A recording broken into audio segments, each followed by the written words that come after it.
Europe. And I'm curious if this is how it also comes to the United States, or if there's another path that it gets there, and how it's received today. But you point to Napoleon invading Egypt, and then that's how marijuana comes to Europe. So how does that story kick off? Yeah, well, it's 1798.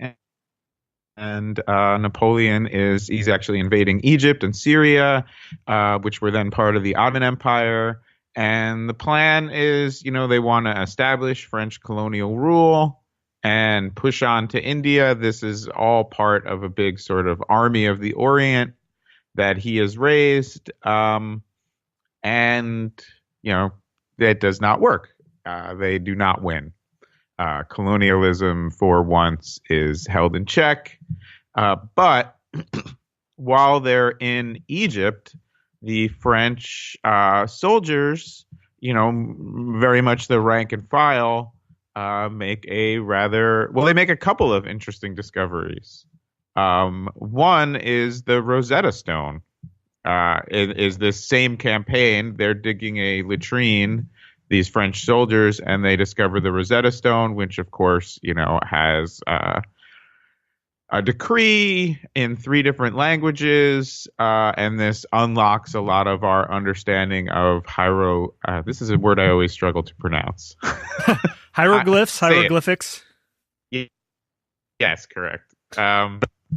So that's, sort of an interesting aside, but same soldiers, same place. They discover the Rosetta Stone, but more importantly to me, perhaps, because I still don't read hieroglyphics, is they get introduced to hashish culture in Egypt, which at the time already has a long history in Egypt, in Islamic culture. But to the Europeans, they only know cannabis in its non-psychoactive form. We call it hemp. It's the same plant, but with THC levels so low that you really can't get high off it. That's their only familiarity.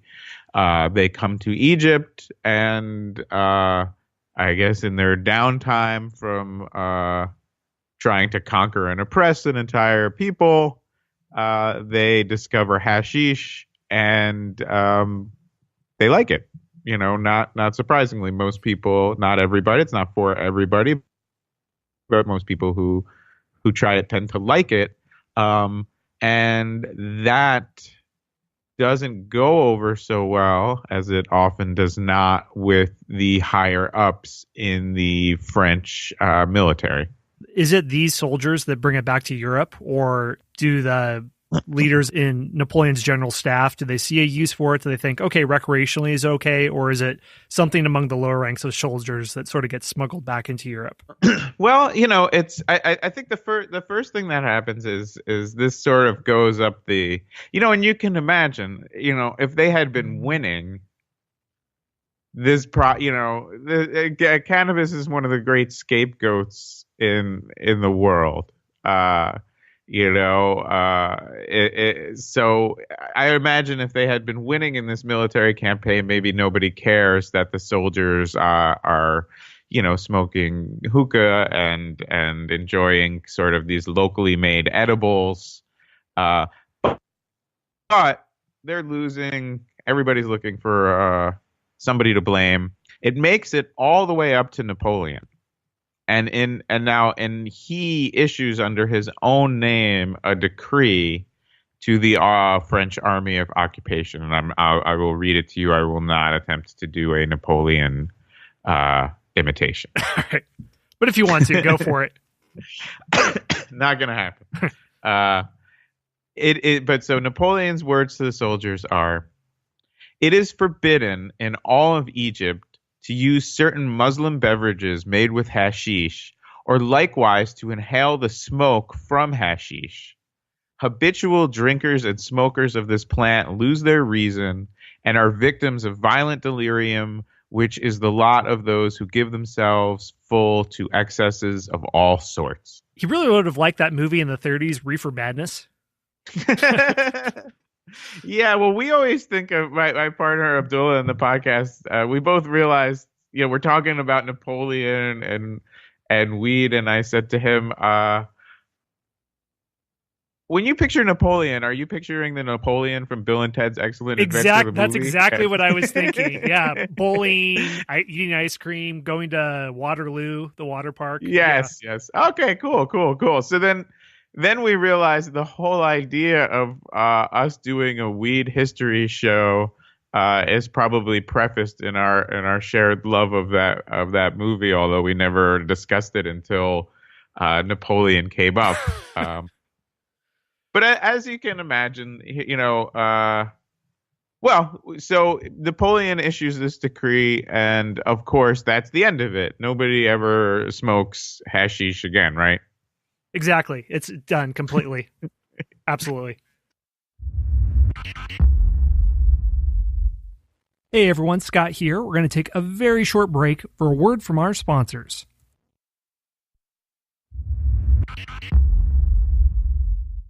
Yes, as with all attempts to ban cannabis, people just give up. No, the French soldiers basically completely ignore this decree. There is, some documented evidence of the time, letters, and such, explaining that this is not working. Everybody's still getting lit, and so. The other thing is, to get to your question of how cannabis actually starts flowing into Europe, people don't tend to document their international drug smuggling as well as I'd like them to. Yeah, that's too bad. And nor should you. But the first responsibility of every revolutionary is not to get caught. And spotty record keeping is probably a good way to avoid getting caught. But one thing we do know is Napoleon had these 3 scientists that he brought with him to Egypt. Well, Napoleon's army. Napoleon's not there. He's not in Egypt, but he has sent these 3 scientists along with the army so that they can study Egyptian country and its customs. I'm assuming this is a fairly standard thing to do when you're trying to conquer somebody. And these 3 scientists all start smoking hash as well. And we know, sent home samples of hashish to colleagues of theirs in France so that they could study it. And I would imagine this is the first psychoactive hashish that we know about to, make this journey from Egypt to France. Just 2 things that came into my mind. First of all, yes, on Bill and Ted's Excellent Adventure, even though I've studied history academically for 10 or 15 or 20 years, whenever there's a historical figure that comes to mind that was in that movie, I never think of that person. So, for example, I was doing a promotion for my show, and I wanted to find a voice actor to read something in the voice of Abraham Lincoln. I'm sure Daniel Day-Lewis did a great job, won an Oscar in the movie Lincoln. I don't care. I think of the Lincoln from Bill and Ted's Excellent Adventure, and I gave notes to the actor. I showed him a video saying, read it like this, because to me, that's always going to be Abraham Lincoln. So I don't care about the historical record.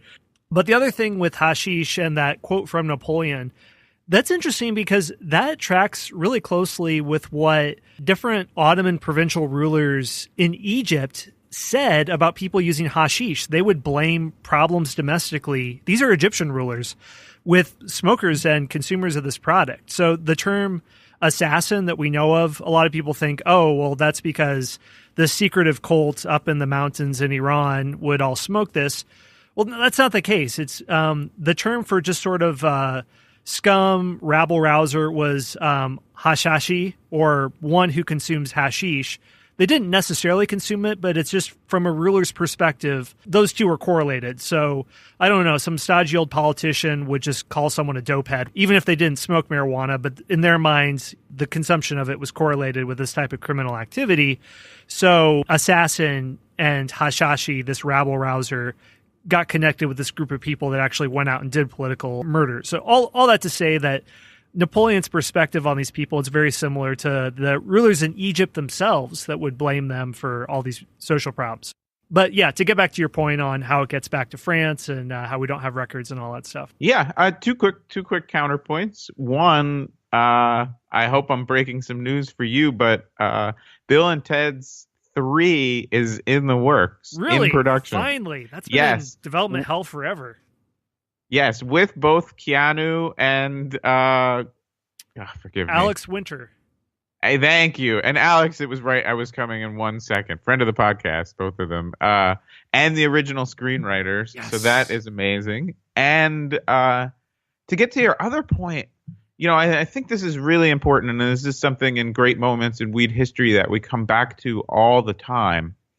There's something inherently anti-authoritarian about cannabis and the cannabis experience, and that has always been understood by those in power, and particularly by those who wield that power illegitimately or against the interests of the people. And so that's where these prohibitions come from. That's where these stereotypes come from. That's why the penalties against cannabis have never been proportionate to anything. I personally believe it's a very beneficial plant in a lot of ways. I think that's fairly well proven to anybody who is able to, look dispassionately at the evidence. So then you ask yourself, well, how can a society lock people. I'm not going to go down the super dark road, but lock people in cages and do all of these horrible things to people for growing a beneficial plant. It doesn't make any sense. Well, it makes sense if you are in authority and you are using that authority illegitimately to, on various different ways, maintain power. Well, you're going to look at this plant and the people who are drawn to it as a threat.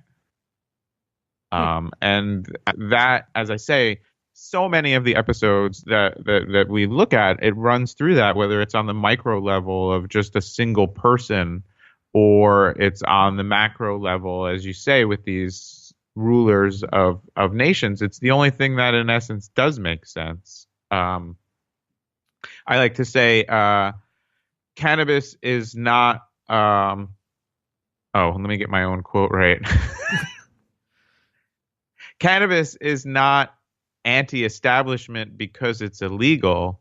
It's illegal because it's anti-establishment. And I think that fundamental understanding of prohibition really unlocks the secret to why such a terribly misguided public policy was ever started in the first place, and how it was maintained for so long and is, of course, still in effect in most of the world. Yeah, I don't know enough about the science or the arguments to have a strong opinion on this one way or another, at least in the contemporary setting. But in the historical setting, I could imagine an alternate history where coffee could have been made illegal and scapegoated like marijuana. And what I mean by that is that when coffee starts to become popular in the Ottoman Empire in the 15th, 16th centuries, and then it enters Egypt, there are authorities that, while not quite as harsh as against hashish, they say a lot of the similar things, that coffee excites the mind, it can cause moral problems in society. There are sultans in the Ottoman Empire that close down coffee houses. And also they do it because this is where political people and possible revolutionaries get together and gather, and they don't want those meeting places. But coffee enters Europe not too long before hashish. It really comes around in the 1700s, 1800s, and this is where coffee houses start to open up all over the place. So if we were to follow that argument, that quote that you just mentioned, that it's associated with, troublemakers or revolutionaries or whatever, then someone out there could write an alternate history of coffee being prohibited or whatever, or being this illegal consumable. Yeah, so when the marijuana trade kicks off, or maybe not trade, but it starts to enter Europe in the 1800s, There's a club that you mentioned, the Club des Hashischins, and I'm not going to try the French pronunciation of it, but I'd never heard about this, but there's a lot of cameos by famous people that pop up here. So what's that all about? So by 18